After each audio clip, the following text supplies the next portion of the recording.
Hello, my name is Tricia Crowley of the League of Women Voters of Champaign County.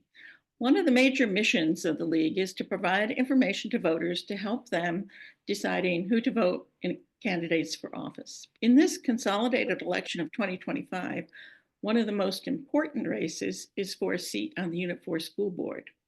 This is an interview with Ronald Baker, who is running for a 4-year term on the school board. The interviewers will be Unit 4 high school students who are student ambassadors for the League of Women Voters.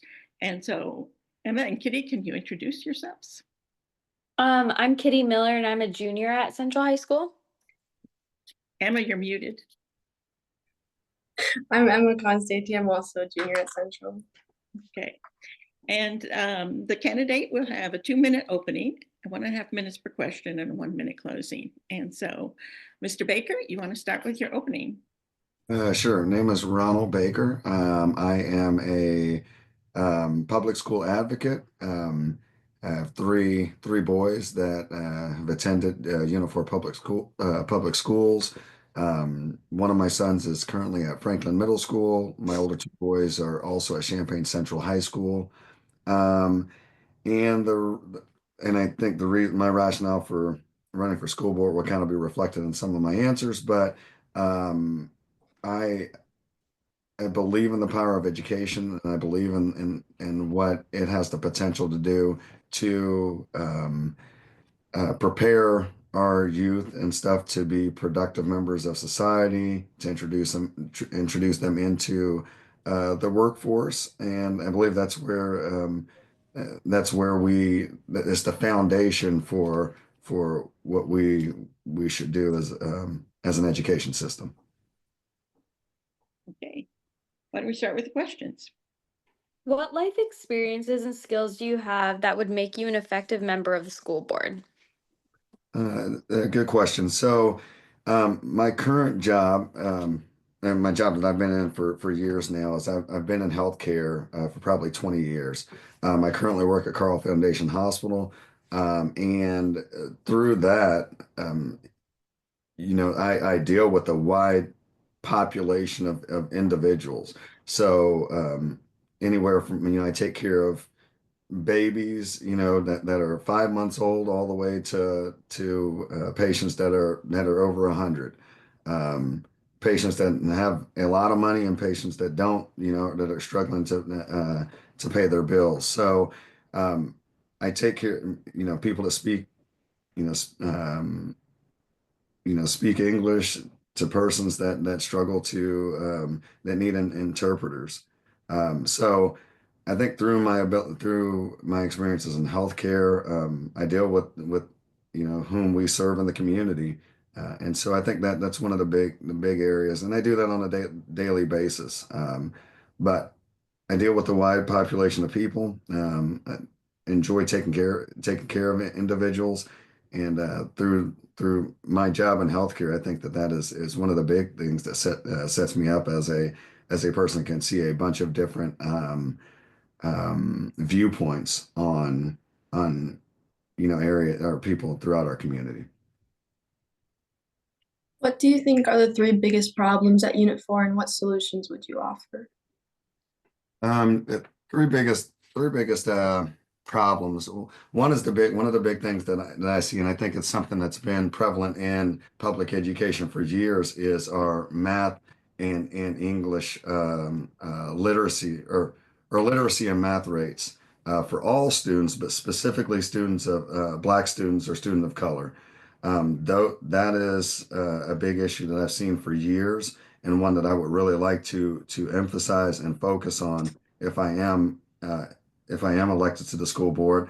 The other area is the national teacher shortage. So the staff, I should say staff shortages, because it's not just the teachers, but the staff shortages that we have in Unit 4 and that we do struggle with throughout a lot of public institutions. That is a big issue. And then with that, it becomes teacher staff retention though too. Is that making sure that we also want to get more teachers in, but we also want to be able to retain the teachers and staff that we have. And then the third thing will be culture. the public schools do struggle with the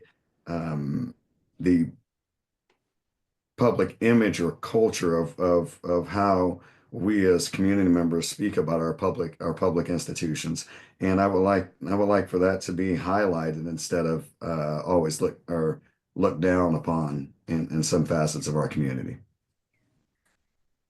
Do you have any experience, especially volunteer experience, working with children? Absolutely. I mentioned a little bit in my professional job, but you know, I take care of pediatric or young patients at the hospital. But on top of that, I've been a youth coach for, oh man, almost 14 years, 14, 15 years. So that's evolved. That's gone from coaching youth wrestling, coaching football. I've coached baseball. I've coached soccer. I have been involved in the community in a lot of different ways with intentionality on trying to be involved with a wide variety of persons within our community. The other thing that I've done is I've been on the board of the Crisis Nursery. That was the first board that I was introduced to coming into Champaign. Um, and I served there, I want to say for 6 or 8 years on that board. As the I started off, I got uncomfortable and jumped into I was the secretary for a little bit, and then went on to help with fundraising, and then, or I'm sorry, development, and then I took on the responsibility of board president and past board president. But there, um, got a little taste of what it meant for families, um, for that foundation of kids, and how the implications can have a snowball effect if those things aren't addressed early. The public perception is that the current school board is dysfunctional. As a board member, what would you do to help create a functional board? Absolutely. So this is a tough question, because I think one of the biggest things when you jump into any new job or new role, I think the first thing as an individual is to make sure that you understand your role within that organization. So one of the ways to be productive is to first understand what my individual role is as a school board member. So that is involved. So it starts with understanding your responsibilities as a school board member.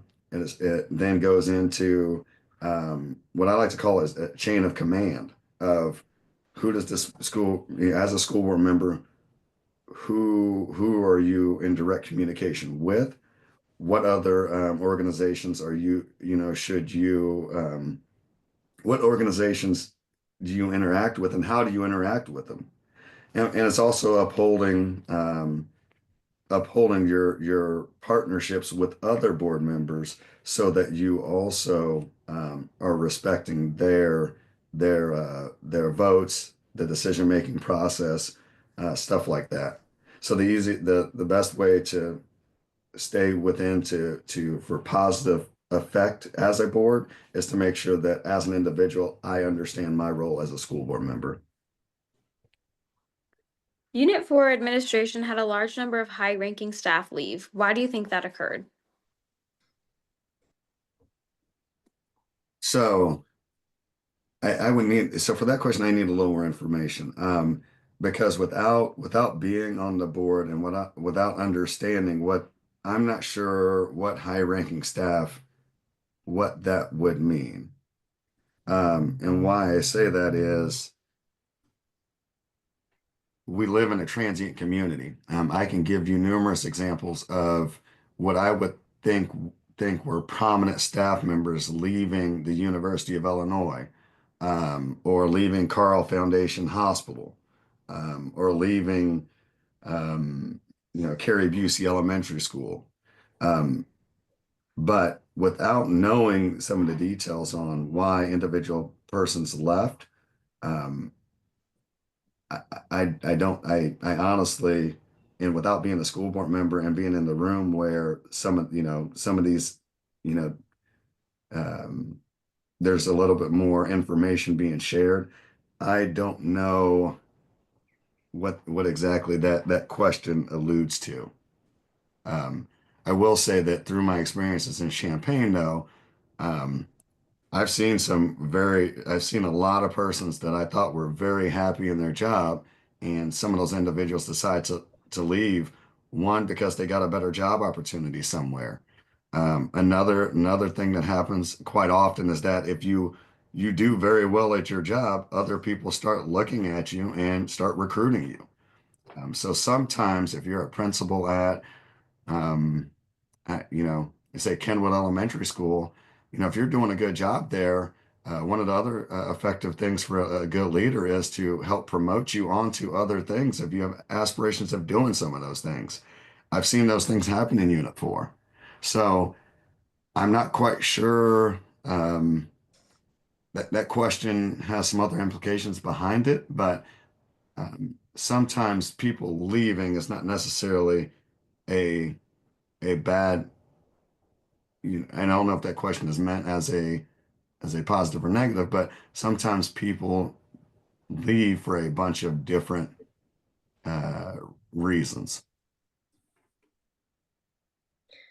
Regarding the Unit 4 budget, assuming no new revenue, would you want to reallocate money to other existing programs or new programs? What programs, and if so, where would the funds be taken away from? I would absolutely like to reallocate some funds, and I'm gonna coin the term funds with another term also, and that would be not necessarily just funds, but what they say in the business world is human capital though too, and kind of how we the emphasis on areas that I think are some areas that need more attention to.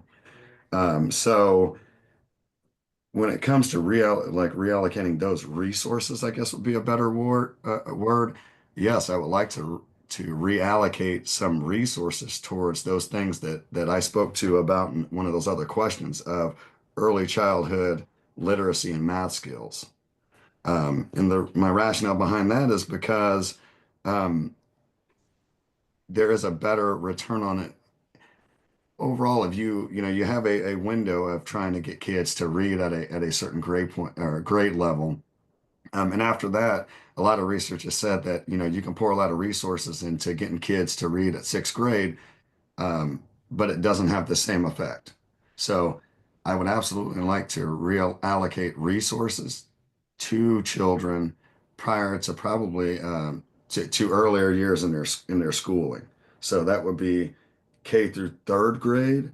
But I would also, I'm not an educator, so I would also like to lean back onto our teachers and our principals to help with some of those, to help guide some of those decision-making things also. What I wouldn't want to do in healthcare is I would not want a person that doesn't know in healthcare, giving me a full directive on something that I'm not an expert at. So we have heard, I've heard from some teachers and stuff on some of the areas, and math and literacy is a big one, but I would like to reallocate resources to those efforts there. I think the second part of the question, if I'm reading it right, where would the funds be taken away from? Um, yeah, I'm not a big fan of taking funds away from anything. We are going to be dealing with probably a tighter ability to have money. What it might look like is it's not taking stuff away, but it's just kind of restructuring some things so that those efforts are given. You're shifting. You're shifting some of those efforts, and I think in some ways we also might find that some of those efforts that were in an area might be better suited and might help out a greater amount of kids if they were shifted. Are more resources needed for the special education program? Absolutely. One of the things, and I'm a big proponent of looking at diversity and the demographics of our school district. But the majority of students in our school district are now our black and brown students. Um, the majority population of our special education students follows that trend, and that's also close to 40, 41 or 48% of our special education students. Um, so absolutely we need more resources there. Once again, um, more resources might mean a restructuring of how we shift, you know what I mean, making sure that we're giving the proper amount of resources towards the area that needs it the most. I would love to say that we can keep everything and then just add to it, but nationally, that's not what the big picture looks like. So yes, we do need more resources for special education. If we can't get more resources, then the answer for me is going to be looking at what we do have and making sure that we are funneling resources in the correct way to get to the greater or the larger demographic, or the demographic that absolutely needs it the most. Are more funds needed to address the issue of non-English speaking students and families? Yeah, I mean, the same. I would almost say this is almost the same, relatively some of the same answer. I have not researched non-English speaking families as much as I have Black and Brown families. Um, and some of our Black and Brown families are those families also. Um, but yes, I mean, absolutely, because we are. I don't know if we're considered a destination city, and that kind of goes above my head there in some ways. But what I have seen over a period of time, and I've seen this at the hospital, is that we have we have continued to get more families in our community that are non-English speaking, and I mean, I'm happy that they are here. But with that also means that we need more translators. We need more culturally relevant curriculums and things like that to address the needs of families that sometimes don't look like others, or sometimes struggle with communication barriers. So yes, the answer is do need more resources. But what does that, once again, it might mean a restructuring of how, of what our resources look like. The issue of assigning children to a school is difficult because there is the need to balance the desire for neighborhood schools, socioeconomic integration, and transportation. There is the current Schools of Choice program and the four plans presented by consultants. What are your views on this issue? Um, so one of my issues, so what are your views? My view on this issue is that we don't, the word transient is a word that kind of comes up, and it also kind of translates into what we talked about earlier with the teachers and people leaving, right? Our community doesn't stay the same. And to believe that we can put a practice in place and place it there, and to leave it alone and for it to not to evolve over time, is not a great way for leadership to think of some of these issues.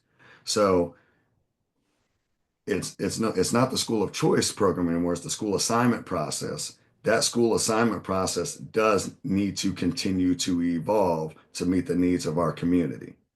So what that means is that yes, there is a chance that we might need to evolve that program and make some slight changes continually to make sure that we're serving the needs of our students. One thought into that is to look at, when I was in high school, which was a long time ago, um, I went to MacArthur High School in Decatur. Champaign Centennial at that time, socioeconomically, was considered the affluent school, right? And Champaign Central was considered, quote unquote, the hood school. Those, from what I've seen, has kind of flipped over time, and I think it's flipped because our community has changed. So I do think that there will need to be continual evolvement of what's now called the student assignment process, not the school of choice process. but I think that will need to continually evolve. I don't want to make you know, making big changes is something that's very hard for a lot of people to do. But making small changes over periods of time to meet the needs of our community, I think is absolutely the best way. And it's a check and balance way to see if what we've done is working, and then to make some changes kind of along the way. School success is greatly impacted by attendance. How would you increase attendance? Uh, it- the attendance thing is a tough one. I talk to some of my wrestlers and families about some of this stuff, and I tell them, I say, hey, if you want your kid to be good, your kid needs to come to every practice. If you want your kid to succeed in school, I try and preach to my kids in practices. I try and talk to the parents that you need to prioritize being at school for every single one of your classes. For me, it seems like such a simple thing, but it is. What I found is that doing some of these simple things is not easy to do.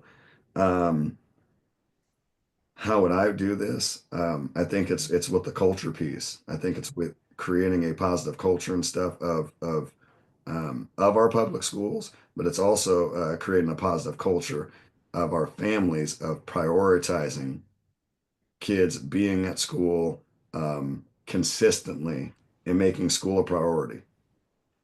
And so that has to come from parents. It has to come from teachers loving on our kids. It has to come from coaches. Um, but it's for me, it's being a positive steward of this community and saying, hey, um, if I see, if I'm talking to any kid or any parent that I'm in front of, is saying, hey, how are you doing in school? Are you in school? Let's make sure that we get to school, and let's make sure we get to all of our classes there. What can be done to increase student test scores? Attendance. I mean, attendance is making sure kids are in classes, focusing the efforts that I talked about earlier on on possibly restructuring some of our literacy and math things there, so that kids for one, are able to read some of the test questions or what have you. Um, but it's to increase the student test scores. I mean, the test scores are a tricky one, just because there's a large opportunity gap between black and white students there, where at times I do kind of question of why the scores are so much different. Is it an area where the testing is not quite representative of the different demographics of our students, or is it, do we need does there need to be more culturally relevant curriculum? Um, but I think at this time it's emphasizing some of these small things, making sure kids are in classrooms, trying to cut down on truancy, and getting our kids with the professionals that can help them do some of this work, and that's our teachers and educators. Pursuant to board policy section, the board has the authority to approve the hiring and firing of Unit 4 personnel. Under what circumstances would you further pursue the superintendent's decision to dismiss professional staff? Um, this is a question that goes back to understanding my role as a school board member. So, as a board member, and I've read through the I don't know if it's actually called the code of conduct, but there's an outline on the Illinois State Board of Education that says what school board members are responsible for. Um, I want to say that typically your school boards are responsible for the hiring and firing of just your superintendent. Um, to dismiss. Now, there are lines of communication that happens between the board and the superintendent, but ultimately, it is our job to instill the trust in, and I'm going to say her, but whomever the superintendent might be, to trust his or her judgment on their principles. The principles that are understanding the principles judgment on the teachers that are in their buildings. So and to understand the processes that happen of how, if there is a dismissal, how it gets to the superintendent's desk. What I would not want to do as a school board member is I would not want to interject that process. I would like to trust the process, and I would like to trust that the superintendent's. I would like to trust the superintendent's judgment on whether or not the dismissal meets all of the that all those processes were followed to get to that point.